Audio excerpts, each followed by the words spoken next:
Scinta, and I'm a volunteer with the store.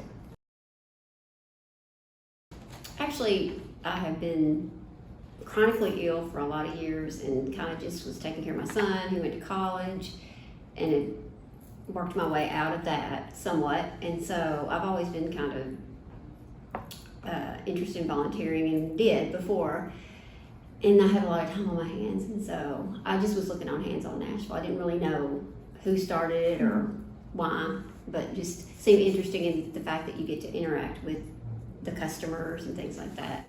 What I really do like about it, because I volunteer regularly, so you get to know there's a lot of their stories and see them progress and things like that. Well, a few things. I like, dealing with the customers and kind of getting to know them. And then I've also made friends there, and the girls, and there's a couple of guys now, but it was girls for a long time, that actually work there are great. So we've kind of become like a little second family in some ways. Yeah, that's great. Yeah, and I've become pretty good friends with one of the ladies, and we go do stuff together. So that's awesome. So there was a lady that was coming in with her daughter who was around 2, I think, and her daughter was terrified of like everybody, in the beginning, and with her going to her leg and all that kind of stuff. And she came from a domestic violence situation, and she was homeless at the time. But we've watched her progress through. She got an apartment, and she, people helped her get furniture and things like that. And now her daughter is, in a stable environment, and she'll come up to us and things like that. So just kind of seeing somebody progress through that, and she was able to get some of the health care she needed, and she's going to start school. So that's really great. Yeah, it's nice seeing people come from such a very hard circumstance, but they build themselves up. They're so resilient. Yes. So this kind of goes into that as well. How long have you volunteered at the store? I started in November of 21. Yes. You've seen people come in regularly. They can come every 2 weeks. So and a lot of the regulars, and then they did add additional people back in the fall, or I guess they started the first of the year, but they have been rolling in the fall. So yeah, and some of it's hard because you do listen to people that they're like, I get $600 a month. My rent is $800. I'm on disability.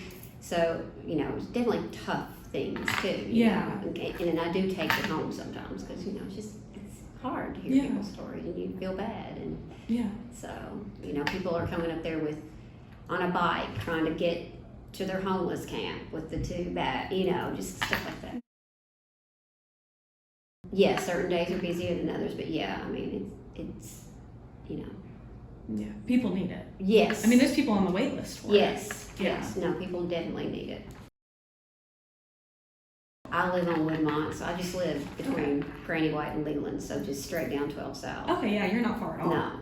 So part of this project, we're kind of researching our foodscape, in this community, Edge Hill, Belmont, 12 South, because we've seen 12 South progress from what it was 10 years ago to something that's now a very expensive place. It's very gentrified, and then you go down that road down to Edge Hill, and it's very hard for transportation to get there, limited resources. What sorts of changes have you seen in your neighborhood? How long have you lived there? I've only lived there since 2019. 2019? So, because I lived out in Williamson County. But I moved after my son graduated high school. We moved to Nashville. Yeah, I've definitely seen changes, and I hate to see. I'm accepting of the growth because it's just going to happen. There's not much I can do about it. Yeah. I just don't like sort of the ways, it's all about the money, of course, and they're tearing down a lot of history, a lot of thought. And developers are coming in and tearing down a house and putting up 2, tall, skinny, and things like that. So part of what I love about living in the city is just the diversity and the differences. I don't care if the house is old or new, just kind of that. But I just feel like they're taking a lot of that away because you're just getting lined up with these little houses, kind of almost like the suburbs in some way. They're all the same. So that's hard. I mean, I'm not happy about that. You know, I'm always happy when I see a house for sale in our neighborhood and I'm like, they're gonna tear that down. And they actually didn't, though, one of them, you know, recently. So, so definitely seeing that. And obviously it is pushing people out. People can't afford. I mean, there's people that come to the store that live in Green Hills. I mean, there's some apartments, I guess, there or something. I'm not exactly sure, but you know, they're raising their rent. They don't know where they're going, and I mean, it's happening all around.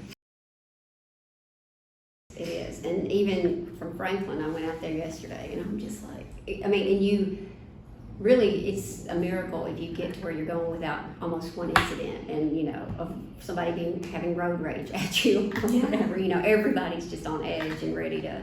Because I used to be more of an aggressive driver, but like I don't honk, I don't do anything. I'm just like try to. So I don't want to get shot. I mean, the bus does run down 12th, which turns into Granny White. There's a stop past Woodmont. I know that, but I feel like, and I don't take the bus. So I don't know a lot about it, but just after talking to people that come in the store sometimes too. Like, I mean, you drive by Green Hills and in front of Hillsborough High School, which I'm sure there is a need for a nice bus stop there, but most people in Green Hills are not taking the bus. Right. I mean, obviously there are some, but I feel like the people that really need it aren't being served. And I think talking to them, it sounds like, I mean, the routes are kind of crazy, and I don't know. I guess just talking to them, because I haven't really taken the bus. That's something we're really interested in, because I mean, like for a lot of these people who live in Edge Hill, like it's become isolated because of the building of I-40. These neighborhoods have been bisected, but in a lot of ways. And so, have you heard lots of stories of people coming into the store and, like you just said earlier, they're struggling to get there?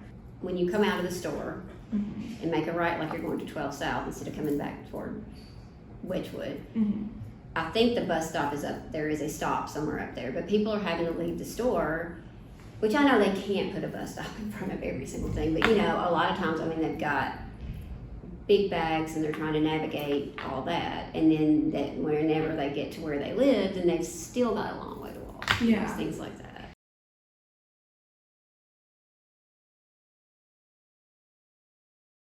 Oh, I'm sure it is a problem. I haven't really heard people talking about that in there so much, I guess, just because they're focused on the stuff they're getting there versus, you know.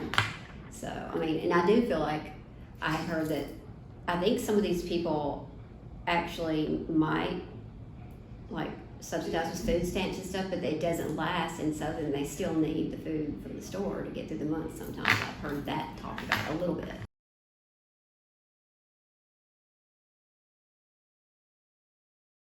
I go, I usually volunteer on Friday afternoons, and then pretty regularly on Saturday. My husband's a airline pilot, so he's gone on the weekends. And my son's off at college, and so it's just something good to do. And I get more out of it, I feel like, than the customers probably get, because it's a good feeling to help people.